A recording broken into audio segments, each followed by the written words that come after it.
Fire नीचे हो, यहाँ नीचे फायर हो रही है हमसे। गोलियों की तड़तड़ाहट, भागती पुलिस, चारों तरफ चीख पुकार। ये तस्वीरें अखिलेश के उस जंगल राज की मानगी हैं जो यूपी की जनता ने 5 साल सहा था। आज हम आपको 6 ऐसी घटनाओं के बारे में बताएंगे जो चीख चीख कर कह रही हैं कि अखिलेश सीएम तो क्या, गांव का प्रधान बनने लायक भी नहीं है। मथुरा का राम वृक्ष कांड। 2 जून 2016 अखिलेश सरकार के संरक्षण में पल रहा कलयुगी कंस राम वृक्ष यादव ने इस दिन पुलिस वालों के खून से मथुरा की पावन भूमि को रक्त रंजित कर दिया था। कोर्ट के आदेश पर पुलिस जवाहर बाग की 280 एकड़ सरकारी जमीन से कब्जा छुड़ाने गई थी, लेकिन सपाई गुंडों ने सिलेंडर बम और बंदूक से पुलिस पर हमला बोल दिया। इस घटना में एसपी और एसएचओ समेत कुल 24 लोग मारे गए। कैराना से हिंदुओं का पलायन। डरा सहमा से सख्ता पलायन करता कैराना तो आपको याद ही होगा।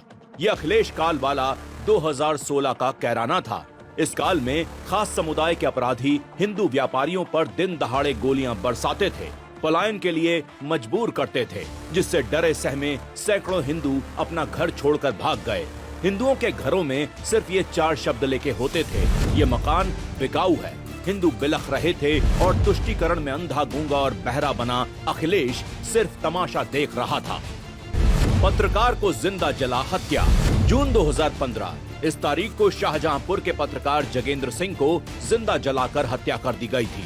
पत्रकार की गलती सिर्फ इतनी थी कि उसने सपा मंत्री राममूर्ति वर्मा की काली कमाई और अपराधों को उजागर कर दिया था, जिससे बौखलाए राममूर्ति वर्मा ने पत्रकार को जिंदा जलवा दिया था। इसका खुलासा पत्रकार जगेंद्र सिंह ने खुद मरने से पहले मैजिस्ट्रेट के सामने किया था। मुजफ्फरनगर दंगा। 2013 का मुजफ्फरनगर दंगा तो याद ही होगा। बेटियों की चीख और माओं की चित्कार तो कानों में गूंजी ही होगी। बेवाओं की सूनी मांग और नालियों में बहता खून तो देखा ही होगा। जब मुजफ्फरनगर में मासूमों का कत्लेआम हो रहा था, तब लाल टोपी वाला सत्ताधीश सैफई में फिल्मी सितारों का नाच गाना देख रहा था।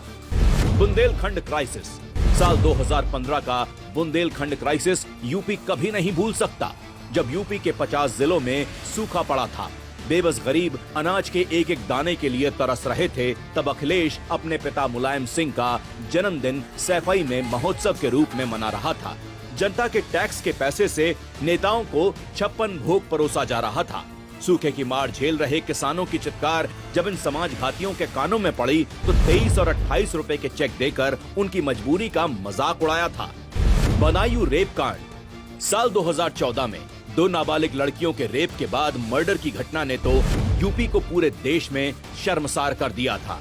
आरोप तत्कालीन सपा सांसद धर्मेंद्र यादव के नजदीकियों पर लगा था, लेकिन कार्रवाई क्या हुई ये सभी को पता है।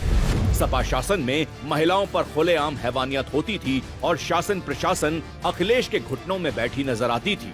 हालात ये हो गए थे कि प्रदेश में हर दिन 24 रेप होते थे और हमारा उत्तर प्रदेश बलात्कार प्रदेश बनकर रह गया था। जिस अखिलेश के शासन में यूपी बार बार कलंकित होता रहा, वो अब दिल्ली के सपने देख रहा है। लेकिन आप बताइए, क्या आप ऐसे निकम्मे को सत्ता की चाबी दे सकते हैं? नहीं ना। इसलिए कमल का बटन दबाएं और 4 जून को 400 पार कराएं।